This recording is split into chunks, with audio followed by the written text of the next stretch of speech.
Well, here we are. We have made it to Upland Ford over here in Upland, California. And turning this way, today we are Mustang shopping.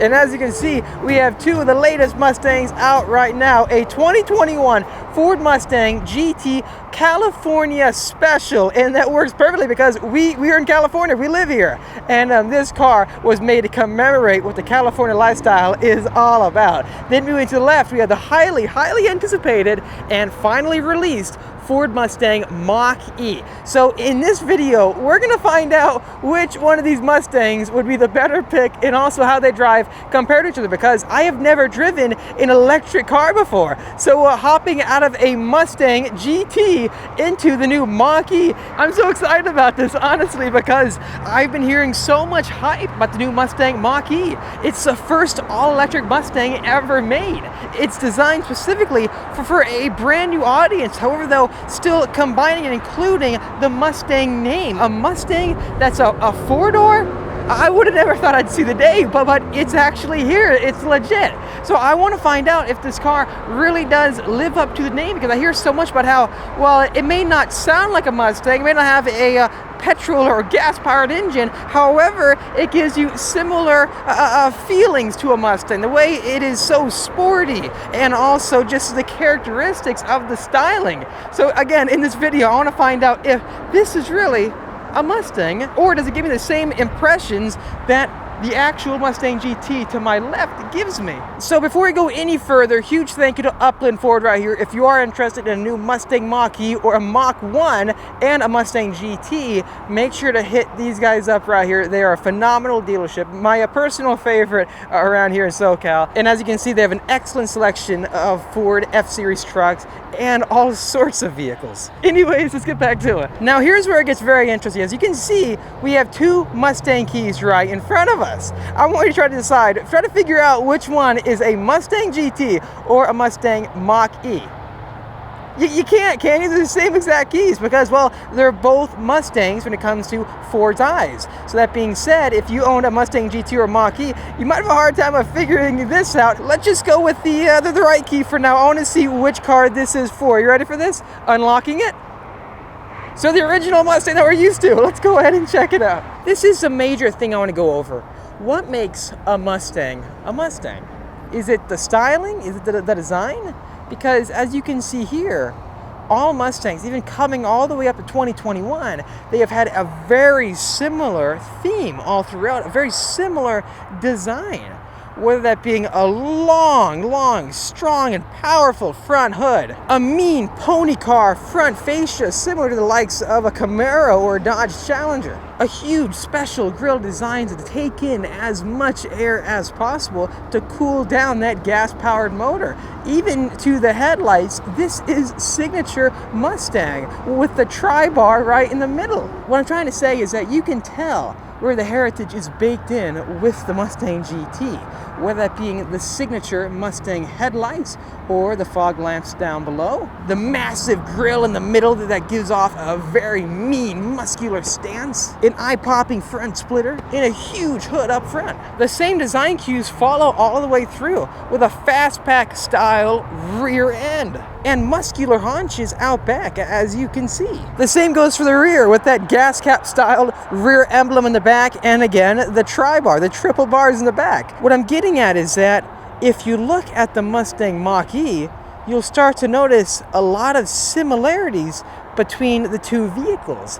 And we'll start off with the front. So coming this way, walking all the way forward, as you know, Mustang, you think front engine, rear wheel drive, massive hood up front that gives off a mean stance. Well, if you look this way, you have a massive hood up front for an electric vehicle. That is interesting, isn't it? Right here you have the offsets designed for where a front grille would be. And even with the Mustang Mach-E GT, they go even further to give you almost an NSX style vibe of a front grille. However, there's no airflow up here. There's nothing going on. However, scratch that. The only airflow you have are these active flaps that actually engage and disengage at different speeds to maximize the airflow efficiency for the car. The front end goes vertically straight down, very similarly to the stance of the Mustang GT, the Mustang that we all know and love. And then go into the headlights, you see these skinny blades all throughout. It's the same thing. They're trying to use all the Mustang styling cues to turn the four-door SUV more into what we visualize as a Mustang. And the biggest things I noticed, look at the roof line.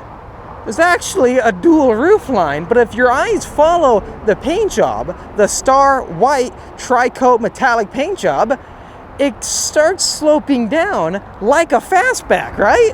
This is an S550 Mustang with the fastback design, and if you coming back this way, you've got the illusion of a fastback. That's some very clever design right there. It gives off these illusions and vibes of a Mustang. It's like grab each individual trait of a Mustang that you see with the S550 and morph it into a four-door to make it give off Mustang-esque vibes. Same goes for the rear haunches. They're not very substantial, as you can see. However, there's something going on there that looks like a Mustang. And it just continues and continues with the taillights, the badging, and the offsets of the rear bumper where the license plate actually sits in the middle. So as you can see, they were very clever with trying to design this car and make it look more like an actual Mustang. Anyways, let's go ahead and hop inside. Here's where it gets even more interesting. Inside the Mustang GT CS, the California Special. Well, it gives me vibes of my old carbon fiber track bike. I'll be honest with you, I do miss that car. And then nonetheless, this place sitting in here, it is a very, very sporty environment. In front of me, I see a huge hood. Underneath that, a big V8 motor. Also, you have traditional aspects of that being an actual handbrake. This car, though, is equipped with an automatic transmission, the 10-speed auto, which people love in Mustangs. This transmission is a favorite for the drag strip because the way it can launch so hard. To make this comparison even closer, going with the automatic in the GT CS is just the perfect transmission because that car has a 1-speed transmission. I want to find out how the smoothest transmission in the Mustang feels to an electric car. When it comes to the tactile P51 Mustang toggle switches down below, similar to the Ford GT actually, and these chrome accents all throughout with that 12-inch LCD display up front, turning on this car, it's a special occasion. The vehicle vibrates a bit. You can hear the rumble of the V8 motor. As you can see, we have a 7,500 RPM red line. Mustangs evoke emotion. They have character, they have soul. They make you love being car enthusiasts. You want to take this car to the drag strip. You want to drive it to work. You want to go on these mountain roads out here in Los Angeles. That's why you buy a Mustang, even to customize it. There's so much in the Mustang culture. You have 4 seats for the family, and actually, well, very, very small individual people of your family can fit in the back seats. Nonetheless, let's go out for a spin. I want to find out how this thing drives and then hop right into the Mustang Mach-E right after. I want to give you my honest first impressions. But getting buckled up, this is the California Special, so instead of having actual performance modifications with it, instead it's more about the aesthetics, about making a Mustang from the factory that looks different than every other one. So that is why buying a Mustang GT CS, it looks so different than a normal Mustang GT. So exiting Upland Ford right here, I love the way the throttle response feels. It just, this car is mean. It's got personality. And the steering wheel is very nicely weighted. The hood is so long, it's not quite intimidating, but it gives you an American muscle vibe that I wonder if we're gonna get in the Mustang Mach-E. Okay, Yep, I feel the torque with this cross-plane crank, naturally aspirated V8 right here, 5 liters, 460 horsepower. And as you can see, one thing that we have that the Mach-E doesn't have is that we have gears. So putting this car in a manual, it just feels alive. You want to have fun with this car. That's why you buy a Mustang, right? Who on earth buys a Mustang without the intent of having fun with it? It's an exciting car. It's meant to stir the emotions. Oh, the torque. Oh, it feels so good. And in track mode, it bucks on each shift. I love the feeling of changing gears in a Mustang. It's so exciting. The DCT, actually, the 500 trackback didn't buck like that. It's much more smooth. The 10R80 in this car performs so well. It gives you something to do. You're always thinking about, well, should I downshift for this corner? You start downshifting and winding through the gears, right? Get into the RPM power band, and then you get on power. I love those transmission gear changes. It bucks you back in your seat. It's such an engaging way to drive a car. It makes you want to go to corners and just feel the car out through each gear. It's so exciting. When you get inside of a Mustang, it's unmistakably a Mustang. Those downshifts are so fun. It feels sporty. The steering feels actually nicely weighted, and the suspension is stiff. That encourages you. It encourages you to take corners fast. It just feels hooked up. You can feel the engine right in front of you. It's a completely different dynamic than, let's say, a rear-engine Porsche or a mid-engine Ferrari. This is the kind of car that you want to take to the autocross or the racetrack. It's just a playful beast that you have a lot of weight up front, so you never really deal with understeer that much. However, the tail end can get light, so you can slide it around and drift it like a madman. Anyways, let's go ahead and pull back into Upland Ford and find out how the all-new, the craziest leap from the normal Mustang that we know feels on the street. Ford markets the new Mach-E as giving you the same feelings and emotions of a normal Mustang. So I want to find out completely with an honest perspective, is that true? And also, I've never driven an electric car in my life, so this could represent your average Mustang guy hopping inside the electric Mach-E, and it's something brand new. It's time to get unbridled. Instead of having your normal and average door handles that you have with a Mustang, well, the Mach-E is very different when it comes to that. You have a button that you push right here in the middle. The door pops out. You can't push it back in because there's a kickstand that is pushed out so that you don't mess up your fingers pushing it back in right away. So you grab this handle, this small handle. When it comes to the rear, though, there is no handle except you have a built-in handle that's like a rubbery material put inside the door. And Ford did this because they saw that most people would open the back door by just pulling on the inside. So the handle is the only way to go up front. As you can see, it says Mustang down below. You have a very, very different designed interior. Wow, it's very spacious in here. I'm really surprised. And that front hood, it actually looks pretty cool. This is not the first impression that I thought I would have. Definitely we're sitting a lot higher up than a normal Mustang owner sits. And then you have that new futuristic electric pony right there in the middle. The steering wheel kind of looks like a Mustang. The grips are very similar when it comes to the 10.2 and the 9.75 position. However, we have a very interesting camera system right below. So this is to watch to make sure that when it comes to the self-driving technology of the Mach-E, this system right here analyzes the driver to make sure they're looking straight. If they're not, the self-driving features won't work. Nonetheless, we have a 10-inch display right in front of us, and turning this on, it's going to be a completely different feeling than you're a normal Mustang, right? So hitting the start button, as you can see, and I think it's on.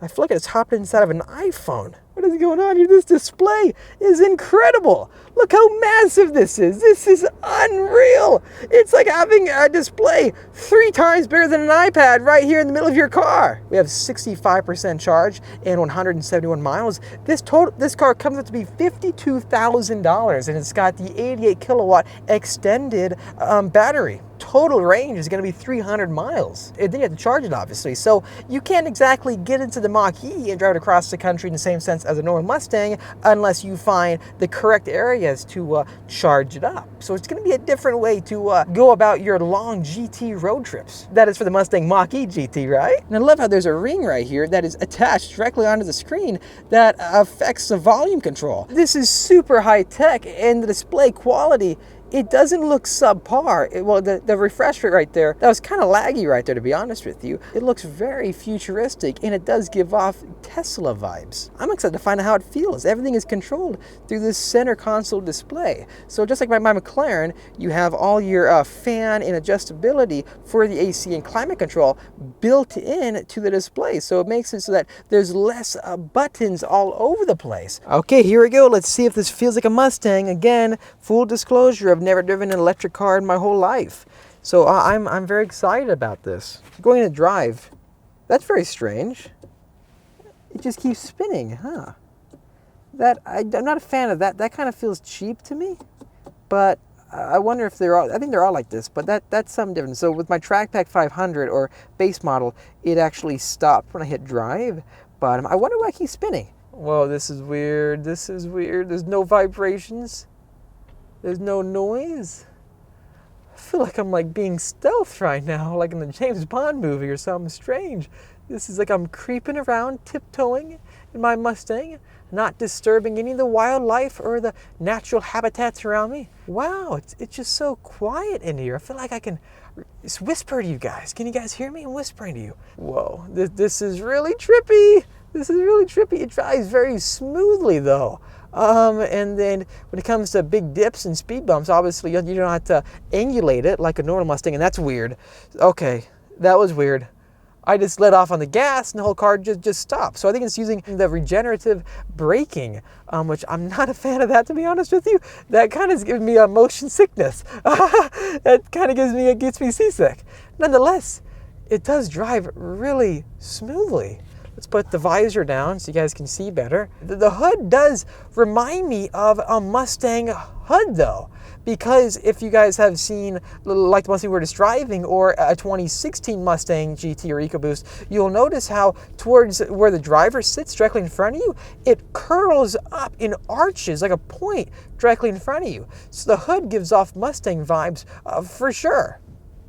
Slowing down, there's really no need to use the brakes because if you just let off on the gas, it'll slow down. And I'm hearing weird like techie noises in here, like a Star Trek or some video game. It's like we're slowing down just now. This is so weird. But accelerating, okay, it's different. It's got 290 horsepower, but it does way much more than a Mustang. Let's put the visor up. Let's do a quick pull with this thing to find out how it feels. There's no brake in pure drive for an electric car. Oh my gosh. That's interesting. A lot of torque. Whoa. It does feel sporty, actually, in a weird way, but the brakes are something that I don't like. So I just stopped all the way. Usually in my track cars, I'd get on the brakes and trail brake in, let off, and then coast into an apex. But with this car, with this setting turned on, when you let off on the gas, watch this, it's literally gonna stop at the stoplight for me, or stop sign. Ready? I let off. And it's actually slowing down very, very quickly. So you can literally drive this car without ever using the brake. It makes driving less dynamic, I think. It makes it more like it's a chore, maybe, is a good word. You're getting this car just to go somewhere. I'm not enjoying the moment. I'm not savoring the moment so much in this car, which is a very strange thing to say. I like the way it feels. Like if I go, get power now, like it's going. But it's nowhere near the acceleration of the Mustang GT. That's for sure. At least not until we see like the Mach-E GT. But this is something that I'd have to get used to, letting off on the gas and it's just slowing down. I don't know. I like the feeling of inputs, getting on the gas, then getting on the brake, right? With this car, it changes that, and I can hear these weird noises of it's trying to give me feedback in a different way than I'm used to. It's trying to tell me the car is running, it's doing stuff, engaging stuff, but it's so cyber-ish, right? So plugged in, it's almost like having sound effects turned on in a certain video game. It's a very different sensation, and I don't think that the same buyer of a Mustang would have the enjoyment of a Mustang in this Mustang. Words can't describe it. Let's try out the actual hardcore driving mode that is unbridled. See, energy return 100%. That is some high-tech stuff. I think if we just go here to vehicle, drive modes, right? Whisper is a super quiet setting, so I think it turns off all those plugged-in noises. Oh.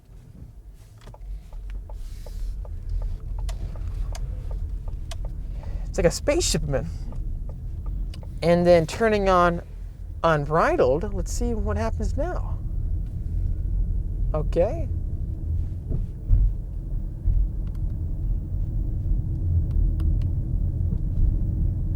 See, one pedal drive, we can turn this off. So let's go ahead and do that. So this is more like it. Okay, so I can use the brake to slow down like this. And propulsion sound, that's what I'm hearing. So let's go ahead, want to leave it on or let's turn it off. Get the full electric vibe, right? Now, does this feel like a Mustang? Let's find out. Whoa, I didn't really do anything. Okay, it picked up and went, but there's not much going on. Very, very strange. Like this is full power. Ready? Full throttle, unbridled. Let's do this. Yeah, it's slower than everything else I've driven. I'm not really enjoying myself in this car. That was a very strange brake feel. How about windows down? Does that give me a different feeling? Let's take this corner. Let's feel like a Mustang. I feel a lot of body roll. It's not like you can see how when the car turns, it's like a whiplash effect with the chassis. Getting on the brakes here. Okay. Okay. It kind of gives me Edge ST vibes. Let's try that again and then head back. I want electric cars to do well. I want to drive the new Tesla Model S Plaid or Plaid, whatever it's called. This doesn't feel like a Mustang at all. And I've seen reviews online with very noteworthy people saying it gives Mustang vibes. But it doesn't. I've owned every single Mustang there is for the newer generation, the Super Snake, the 14500. I've driven the 15 Mustang GT all the way to the 2018 revised Mustang GT, the PP2, the Bullet, the Mach-1, the GT350, the R, even the base model 500 and the Track Pack, and I've raced them so much on racetracks. This does not give me any Mustang vibes. But it's still it's a great car. Like, if you want a Tesla competitor, this feels just as good as a Tesla to me. Like, it's really impressive how Ford is on the first go. This is a phenomenal car to drive to work every day, or just to drive somewhere with the family. I think it's a great choice for that. But by no means should this be called a Mustang, except for marketing terms. What I'm trying to say is that calling this a Mustang feels like an afterthought. If they called it Mach-E, that is the greatest name ever for this car. But Mustang, having a pony logo, I feel like it's trying to force me into thinking it's a Mustang, because in the Mustang GT or any of the Mustang, it does not say Mustang as many times as this car does. There's nowhere near the same amount of pony logos everywhere. Nothing like that. If you go in the Mustang GT right now, you'll see probably a handful of pony logos. This car, it just says it everywhere. Mustang, horsepower. It's almost like trying to force you into thinking it's a Mustang. I'll give it one more chance to excite me. Coming to a corner.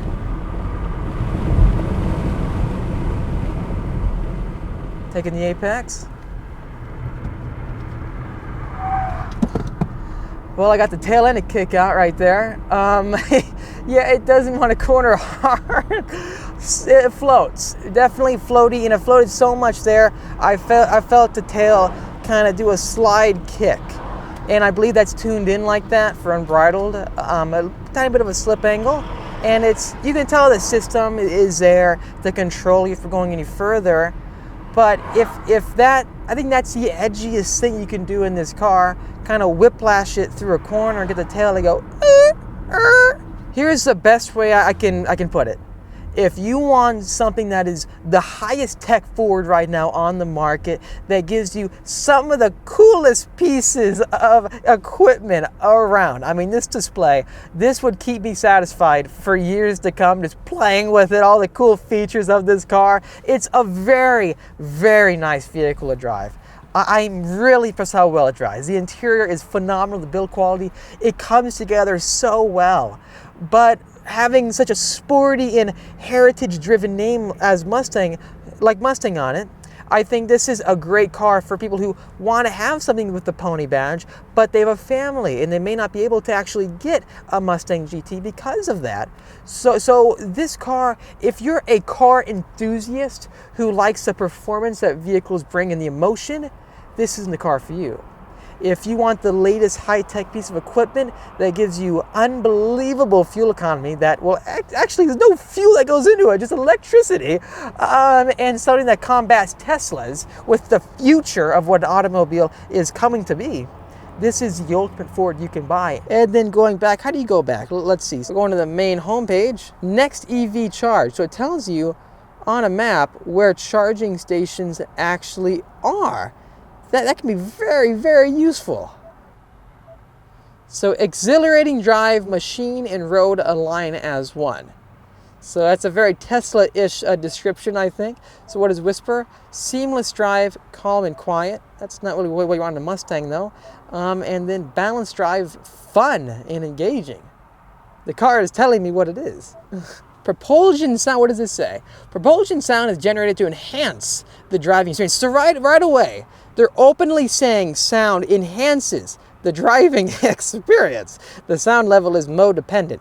Whisper minimum, engage moderate, and then unbridled maximum. So they're openly admitting sound makes the driving experience more exciting. That is what I agree with, 100%. Settings.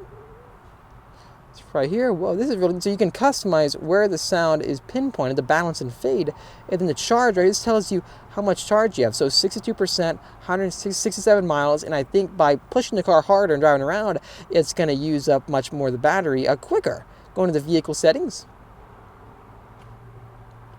That took a while to load, but powered lift gate, very cool. Calm screen, what is calm screen? Wow. So this is very iPhone-ish. So this is the future right here.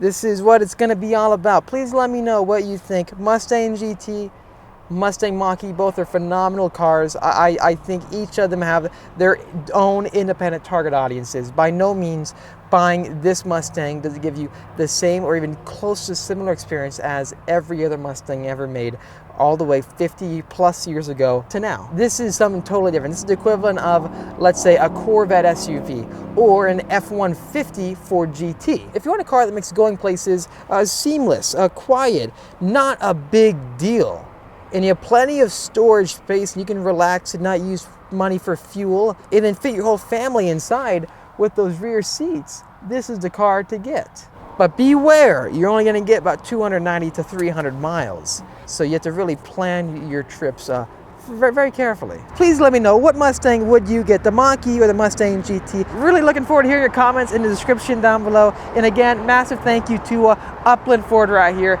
because it was a really, really exciting opportunity to test out both these cars back to back and give you my honest first impressions. Anyways, thanks for watching this video. If you liked it, make sure to hit that like button to help me out. Also, subscribe for much more great videos coming your way. I'll see all of you in the next episode.